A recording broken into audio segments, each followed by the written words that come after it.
हिंदी में यूपीएससी की तैयारी से संबंधित प्रोग्राम्स को देखने के लिए सब्सक्राइब करें स्टडी IQ IAS हिंदी।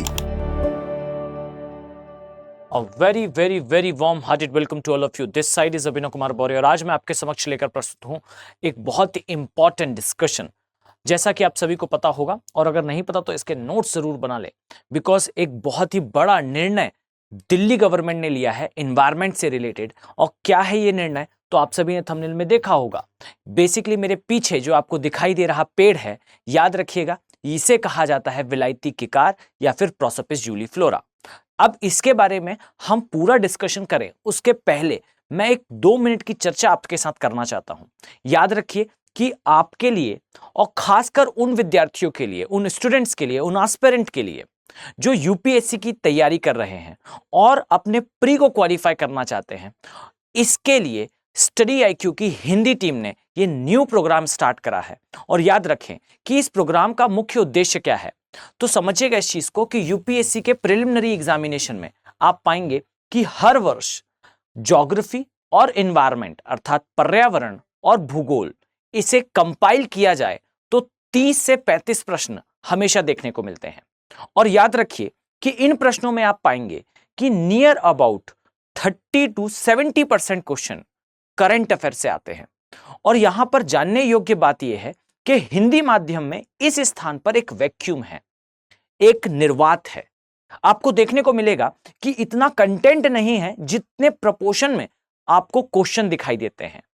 अब इस ड्यूरेशन को, इस अंतराल को कम करने का और इस वैक्यूम को फिल करने का प्रयास है ये सीरीज। याद रखिए कि इस सीरीज में हम बेसिकली कुछ इस मैनर में शॉर्ट वीडियो के फॉर्म में आप पाएंगे, जस्ट अ सेकेंड, इस फॉर्म में आप पाएंगे कि हिंदू से रिलेटेड या फिर टाइम्स ऑफ इंडिया या फिर इंडियन एक्सप्रेस, किसी भी पेपर से जो इंग्लिश में आता हो और आपकी पहुंच तक शायद ना हो, तो उस कंडीशन में हम इस प्रकार से पूरे आर्टिकल का एक कंपाइलेशन आपके समक्ष लेकर प्रस्तुत होंगे। अगर आपको यह मैनर ठीक लगता है, ऐसा लगता है कि यह तरीका आपके लिए कारगर है, इस तरीके से पढ़ना आपके लिए वैल्यूफुल रहेगा, तब की कंडीशन में आप ज्यादा से ज्यादा इस सीरीज को सपोर्ट करें, इसे शेयर करें, जिससे हम मोटिवेटेड फील करें, हम और हमारी पूरी टीम मोटिवेटेड फील करे आपके समक्ष इस प्रकार का कंटेंट लाने के लिए।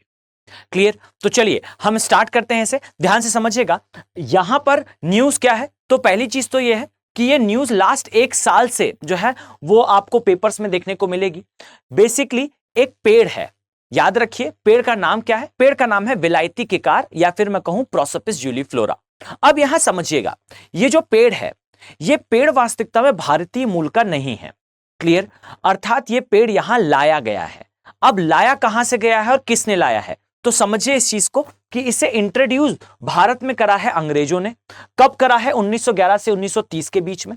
और याद रखिए कि 1911 से 1930 के बीच में लाने का मुख्य कारण क्या था, तो इसका मुख्य कारण बच्चों यह था कि वास्तविकता में भारत में राजधानी का निर्माण करा जा रहा था और सजावट के तौर पर एक पौधे को मैक्सिको से लाया गया था। और मैक्सिको कहां आता है, तो दक्षिण अमेरिका में वैसे देखें तो ये लैटिन अमेरिका में आता है, पर ये पेड़ दक्षिण अमेरिका में ज्यादा देखने को मिलता है। ये अंग्रेज कहां से लाए थे, तो एग्जैक्टली लाए थे मैक्सिको से, पर ये पेड़ ज्यादातर कहां मिलता है, ये मिलता दक्षिण अमेरिका में है। यही कारण है कि इन दोनों चीजों को मैंने अलग अलग लिखा है। यानी कि ये जो विदेशी प्रजाति है, ये विदेशी प्रजाति बिलोंग करती है दक्षिण अमेरिका से, इसे लाया गया है मैक्सिको से, लाया था अंग्रेजों ने। और कब लाया था, तो याद रखिए 1911 से 1930 के बीच में लाया था। अब इसके लिए इंफॉर्मेशन याद रखिएगा कि इसे ब्रिटिश राज का जो है चिन्ह कहा जाता है या ब्रिटिश राज का सिंबल कहा जाता है। कारण क्या है? कारण यह है कि जिस प्रकार से अंग्रेजों ने भारत में एंट्री लेकर भारत के सारे संसाधनों को खींचा तथा अन्य किसी भी चीज को ग्रो होने नहीं दिया, अन्य किसी भी कंपनी को भारत में ग्रो होने नहीं दिया, हमारे औद्योगिक विकास को, हमारे आर्थिक सामाजिक विकास को रोका, उसी प्रकार का कुछ बिहेवियर इस वनस्पति का देखने को मिलता है। किस प्रकार से, तो पहले समझिए कि प्रोसोपिस जूलीफ्लोरा या विलायती किकार, कुल मिला के आपने इसे देखा है, आपको यह बबूल के जैसा दिखाई देगा। क्लियर? परंतु यह बबूल की जो है विदेशी प्रजाति है, इसका पेड़ काफी बड़ा होता है, जैसा कि अभी कुछ देर पहले मेरे पीछे आपने देखा। क्लियर? अब याद रखिए इसे विदेशी आक्रामक प्रजाति को क्यों कहा जाता है, तो इसके लिए याद रखिएगा कि एक तो ये विदेश से आई है, दूसरी चीज किसी भी प्रजाति को इन्वेजिव एलियन स्पीशी या विदेशी आक्रामक प्रजाति तब कहा जाता है जब वो प्रजाति किसी स्थान पर बाहर से आई हो तथा आने के पश्चात उस स्थान की सारी स्थानिक प्रजातियों को, यानी कि वो सारे जीव जंतु जो वहां पहले से निवास कर रहे हों, उन्हें समाप्त कर दे। उसे कहा जाता है क्या? विदेशी आक्रामक प्रजाति या इन्वेजिव एलियन स्पीशी। पहली बात। अब दूसरी बात, हमेशा याद रखिएगा कि ये जो विदेशी आक्रामक प्रजातियां होती हैं, इसके लिए एक डायमेंशन है कि ये प्रजातियां वास्तविकता में या तो एक्सीडेंटली आती हैं, यानी कि धोखे से आती हैं, या फिर डेलिबरेटली आती हैं, यानी कि जानबूझकर लाई जाती हैं। तो यूपीएससी जब भी आपसे प्रश्न करेगा इस रिगार्डिंग, तो आपको याद रखना होगा कि वो प्रजाति एक्सीडेंटली आई है या डेलिबरेटली आई है, यानी कि धोखे से भारत में आई है या फिर इसे जानबूझकर लाया गया है। तो इस केस में इसे जो है वो धोखे से नहीं, जानबूझकर अंग्रेजों द्वारा सजावट के कार्य हेतु लाया गया था। पहली बात। अब दूसरी चीज याद रखिए, आप सभी ने सुना होगा खुदीराम बोस के बारे में। जब खुदीराम बोस ने एक स्थान पर जो है वो बॉम्ब मारा था, इसके पास जब वो भागे थे तो एक गार्डन से गुजरे थे, जिसे पकड़ने के लिए जो है वो अंग्रेज अधिकारी उनके पीछे पीछे गए थे। आप पाएंगे कि जब अंग्रेज अधिकारी इनका पीछा कर रहे थे तो ये इसी विलायती किकार वाले एरिया में एंटर करे थे, और इसको कई लोगों ने जो है, कई लेखकों ने भी इस घटना को इंगित करा था। अब इसकी सत्यता कितनी है ये जानना हमारे लिए उतना आवश्यक नहीं है, परंतु यहां जानने योग्य बात है कि ये जो विदेशी आक्रामक प्रजाति है, ये हमारे दिल्ली एनसीआर में आपको दिखाई देगा कि दिल्ली रिज एरिया या फिर सेंट्रल दिल्ली रिज के नाम से जिसे जाना जाता है, उसके 400 एकड़ में फैली हुई है। और आपको पता चलेगा कि जब इसे लाया गया था तो सजावट के कार्य के लिए लाया गया था, और इसके साथ 5 प्रजातियां और आई थी। याद रखिए, इसने अन्य 5 प्रजातियों को समाप्त कर दिया और केवल यही प्रजाति उस एरिया में शेष बची थी। क्लियर है? अब यहां पर जानने योग्य एक और इंफॉर्मेशन है कि यह प्रजाति इतनी तेजी से ग्रो कैसे कर गई, यानी कि किस प्रकार से इस प्रजाति का जो है इतना ज्यादा वृद्धि हुई भारतीय क्षेत्र में। तो याद रखिए, इसका मुख्य कारण क्या है? तो इसका मुख्य कारण है कि ये जो प्रजाति है, पहली चीज तो ये कि ये मरुस्थल में ग्रो होने वाली, अर्थात मरुस्थल में मिलने वाली एक प्रजाति है पेड़ की। अब मरुस्थल का एरिया अर्थात ऐसा एरिया जो शुष्क है, जहां पर ज्यादा जो है जल की उपलब्धता नहीं है, परंतु आप पाएंगे कि ये जब उस स्थान से इस स्थान में आएगी, ये दिल्ली का जो एरिया है ये उतना ज्यादा सूखा नहीं है, यहां पर जल की उपलब्धता होती है। और आप पाएंगे जिस स्थान पर जल की उपलब्धता होगी वहां पर ये पेड़ और भी ज्यादा तेजी से गतिमान होगा, और भी ज्यादा तेजी से ये वृद्धि करेगा। तो एक डायमेंशन तो याद रखिए कि इसे लाया है किसने? अंग्रेजों ने। कहां से लाया है? तो मैक्सिको वाले क्षेत्र से लाया है। किस कारण से लाया है? तो सजावट के कार्य के लिए लाया है। ये मूलतः कहां का है? मैक्सिको का है। ये कहां लगा है? अभी के समय दिल्ली एनसीआर के एरिया में। और इसकी तीव्र गति से वृद्धि का कारण क्या रहा? तो पहली चीज तो ये मरुस्थलीय एरिया से बिलोंग करता है, अर्थात इस सूखे क्षेत्र में ग्रो होता है। और आप पाएंगे कि दिल्ली वाला एरिया उतना सूखा नहीं है, तो इसके लिए एक अनुकूल क्षेत्र होगा। दूसरी चीज याद रखिएगा कि इसकी जो जड़ें हैं, अब यहां समझिए कि जो पेड़ होते हैं इनमें अलग अलग तरीके का डिफेंस मैकेनिज्म होता है, अलग अलग तरीके का प्रतिरक्षा तंत्र होता है। अगर आपने मेरी वैल्यू एडिशन वाली सीरीज में देखा हो तो वहां मैंने डिटेल में इसके बारे में डिस्कशन भी करा है। अगर मैं आपको एक उदाहरण दूं, जैसा मैं पहले वीडियोस में दे भी चुका हूं, आप पाएंगे कि जो सागौन का पेड़ होता है उसे काटा क्यों जाता है? आप पाएंगे कि इसे काटने का मुख्य कारण यह है कि सागौन के पेड़ से बना जो फर्नीचर है, जो लकड़ी से बना हुआ फर्नीचर है, ये लगभग 400 से 500 साल चलता है। अब इतने समय तक चलने का कारण क्या है? इस पर दीमक नहीं लगती है, जल्दी खराब नहीं होता। अब खराब नहीं होने का कारण क्या है कि इस जो लकड़ी है इसके अंदर आपको तेल की मात्रा दिखाई देगी, जिसे टीक वुड ऑयल या सागौन का तेल कहा जाता है। अब ये तेल इस लकड़ी के अंदर कहां से आया? तो इस चीज को समझिए कि ये तेल वास्तविकता में इस लकड़ी का और इस पेड़ का प्रतिरक्षा तंत्र था। कारण क्या है? तो सागौन का जो पेड़ है ये वास्तविकता में उष्णकटिबंधीय क्षेत्रों में पाए जाने वाला पेड़ है, और ये एक पर्णपाती वन का उदाहरण है। पर्णपाती का मतलब है ये पेड़ अपने पत्ते त्याग देते हैं, त्यागने के पश्चात नीचे पत्तों का ढेर होगा और वो पत्ते सड़ना प्रारंभ करेंगे, जिससे कीट पतंगे खाएंगे, और यही कीट और यही दीमक जो है पेड़ में लगकर उस पेड़ को समाप्त कर देगी। तो पेड़ अपने आप को इन्हीं कीटों, इन्हीं दीमकों से बचाने के लिए एक रसायन, एक तेल का निर्माण करता है, और ये तेल जो है उस लकड़ी के अंदर उपस्थित होता है, जो उसे बचाता है किससे? कीटों से। बचाता है किससे? दीमक से। परंतु आप पाएंगे कि इसी तेल के लिए हम उसे काट दिया करते हैं। इसी प्रकार से चाय जो आप पीते हैं उसमें आप पाएंगे कि टैनिन उपस्थित होता है। ये टैनिन चाय के पेड़ ने बनाया था अपने आप को घास खाने वाले जीवों से बचाने के लिए, शाकाहारी जीवों से बचाने के लिए, अपना स्वाद खराब करने के लिए। परंतु उसी के लिए हम जो है इसे खाया करते हैं, इससे जो है चाय बनाया करते हैं। इसी प्रकार से आप पाएंगे कि कॉफी के पौधे में कैफीन होता है, जो सिंकोना का पौधा होता है उसमें क्विनाइन होता है। क्लियर? तो इस चीज को याद रखिए कि हर एक पेड़ का अपना डिफेंस मैकेनिज्म है, और इसी प्रकार से इस पेड़ का भी ये डिफेंस मैकेनिज्म है कि ये अपनी जड़ों के द्वारा जो है वो एक विषाक्त पदार्थ रिलीज करता है मृदा के अंदर। अब याद रखिए कि मृदा के अंदर जब कोई विषाक्त पदार्थ होगा तो और कोई अदर फसल, अदर कोई वनस्पति उस स्थान पर उग नहीं पाएगी। तब की कंडीशन में आप पाएंगे कि जो आसपास के वृक्ष हैं, आसपास की वनस्पति है, उन सारी वनस्पतियों को यह विलायती के कार समाप्त कर देगा। क्लियर? तो एक जो इसकी तेजी से वृद्धि का कारण है वो हमने देखा कि मरुस्थलीय वनस्पति है। दूसरा हमने देखा कि इसकी जड़ से जो है विषाक्त पदार्थ निकलते हैं जो अदर सारी वनस्पतियों को उस स्थान से समाप्त कर देते हैं। अब यहां ध्यान से देखिए, तीसरा एक कारण है इसका कि इस जो पौधा है इसके प्राकृतिक नियंत्रक इस स्थान पर उपलब्ध नहीं है। अब ये प्राकृतिक नियंत्रक क्या होते हैं तो समझिए इस चीज को। याद रखिएगा कि अगर मैं आपसे कहूं कि कोई जीव हम बाहर से लेकर इंडिया ले आए उसे, तो क्या उसके प्राकृतिक शिकारी यहां उपस्थित होंगे? मान लेते हैं कि मैं एक जीव लेकर आता हूं, जैसा हम एग्जाम्पल के लिए तौर पर ले सकते हैं हिरण अगर हम लेकर आए जिसका साइज जो है हाथी के आकार का हो, तो क्या उस हिरण के शिकार करने वाले जीव यहां उपस्थित होंगे? Answer is no. अब याद रखिएगा कि चूंकि उसका शिकार करने वाले जीव यहां उपस्थित नहीं है, उस हिरण की जनसंख्या तेजी से बढ़ेगी। अब जब ये तेजी से बढ़ेगी तो याद रखिएगा इससे होगा ये कि जो पारिस्थितिक तंत्र है, जो इकोसिस्टम है, ये पूरी तरह से समाप्त हो जाएगा। मैंने 8 वुल्फ थ्योरी नाम से क्लास ली है इसी सीरीज में, वैल्यू एडिशन की, आप जाकर देखेंगे तो आपको दिखाई देगा 8 वुल्फ थ्योरी के नाम से, जहां आप पाएंगे केवल और केवल भेड़ियों को येलोस्टोन नेशनल पार्क से हटा लेने से येलोस्टोन नेशनल पार्क जो यूएसए में आता है, ये एक हरे भरे क्षेत्र से एक मरुस्थलीय क्षेत्र में परिवर्तित हो गया था। अब सोचकर देखें, केवल एक जीव को हटा लेने से जब पूरा इकोसिस्टम खत्म हो जाता है, तब उस स्थिति में कैसे संभव होगा कि एक बाहर से आया हुआ जीव जो अन्य जीवों के जो संसाधन है उसे प्रभावित करे, वो वहां सरवाइव कर पाए और अदर उसके साथ सरवाइव कर पाए। प्रकृति एक संतुलन के फॉर्म में चलती है, और याद रखिए इस संतुलन को बिगाड़ने का कार्य करते हैं विदेश से आई ये प्रजातियां। अब इसमें जानने योग्य बात क्या है कि ये जो वनस्पति है, इस वनस्पति के लिए याद रखिएगा कि इस वनस्पति को खाने वाले कीट, इस वनस्पति को खाने वाले जीव तथा इस वनस्पति को नियंत्रित करने वाले सूक्ष्म जीव जो उस स्थान पर अर्थात मेक्सिको, नॉर्थ साउथ अमेरिका में उपस्थित थे, वो आज के समय यहां पर उपस्थित नहीं है। तब की कंडीशन में तेजी से ग्रो होना प्रारंभ हुआ।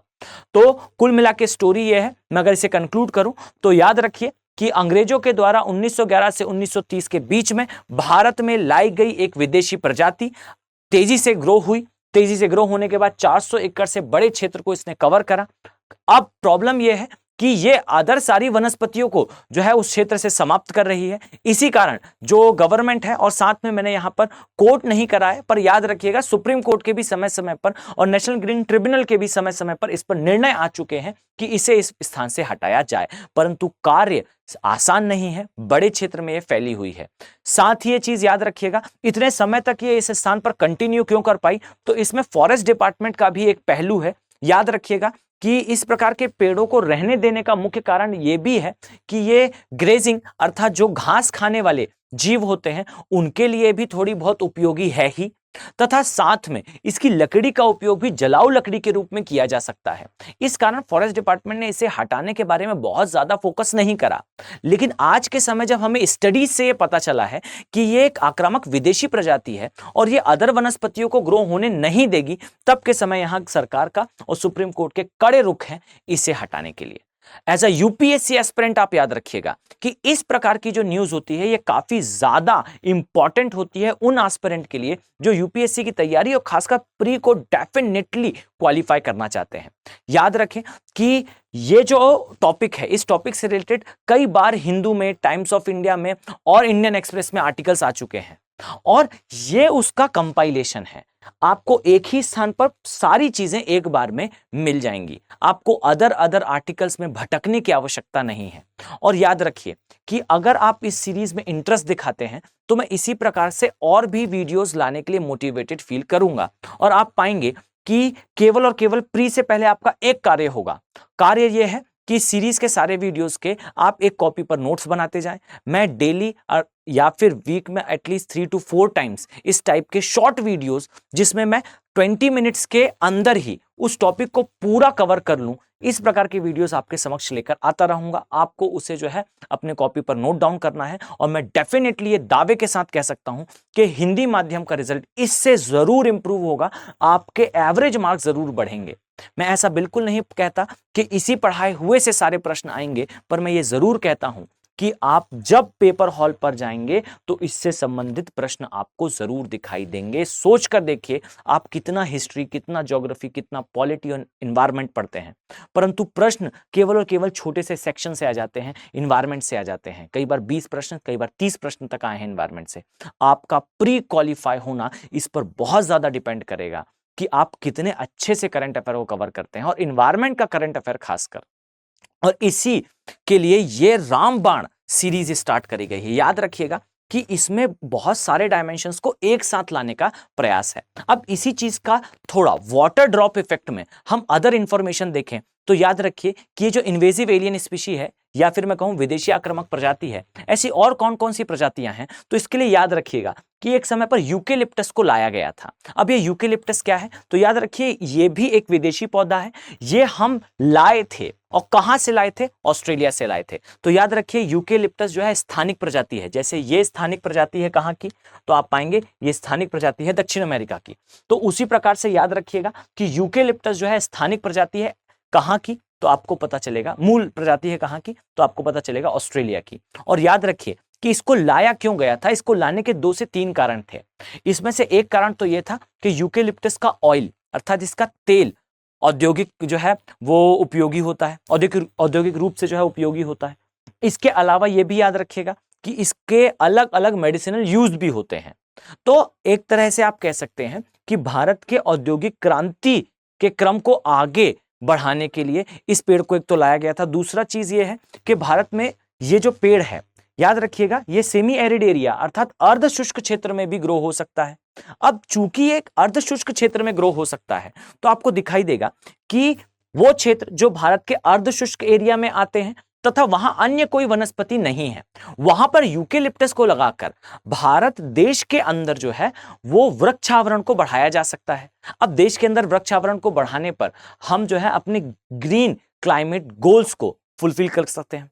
अब चूंकि हम अपने गोल्स को फुलफिल करना चाहते थे, हमें वृक्षावरण बढ़ाना ही था, और ऐसे एरियाज में जहां वृक्षों का आवरण आसानी से बढ़ाया नहीं जा सकता है, उन क्षेत्रों में आप जो है इस प्रकार की वनस्पति को लगाकर इजीली जो है वो अपने उत्पादन को एक तो औद्योगिक रूप से और एक अपने गोल्स को फुलफिल कर पाएंगे। तो एक यूकेलिप्टस है, परंतु ये याद रखिए कि इसे पर्यावरण का आतंकवादी कहा जाता है।